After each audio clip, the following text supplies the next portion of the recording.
সমবায় সমিতিৰ নিৰ্বাচনক কেন্দ্ৰ কৰি উত্তপ্ত পৰিস্থিতি চেঙাৰ বাগমাৰা চৰত সংঘটিত হৈছে এই ঘটনা বাগমাৰা চৰ সমবায় সমিতিৰ নিৰ্বাচনত দুই প্ৰাৰ্থীৰ মনোনয়ন পত্ৰ বাতিল কৰাত সৃষ্টি হয় উত্তপ্ত পৰিস্থিতি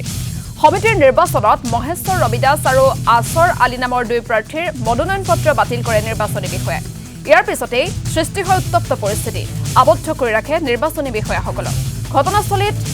আলুপতিচৰ আৰক্ষী উপস্থিত হৈ নিয়ন্ত্ৰণ কৰে পৰিস্থিতি উল্লেখযোগ্য যে 29 ডিসেম্বৰত অনুষ্ঠিত হ'ব বাগমাৰা চৰ সমবায় সমিতিৰ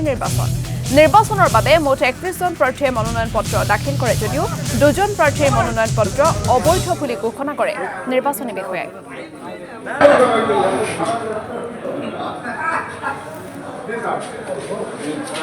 মুঠ 31টা মনোনয়ন পত্ৰ দাখিল কৰিছিল তাৰে দুটা অবৈধ বুলি নিৰ্বাচনী বিষয়া ঘোষণা কৰিছে আৰু বাকি 29 জনৰ মনোনয়ন পত্ৰ বৈধ বুলি ঘোষণা কৰিছে এসসি কাষ্টৰ আছিল মহেশ্বৰ ৰবিদাস আৰু জেনেৰেল কাষ্টৰ আছিল আপোনাৰ আসৰুদ্দিন দুইজনৰ মনোনয়ন পত্ৰ অবৈধ বুলি ঘোষণা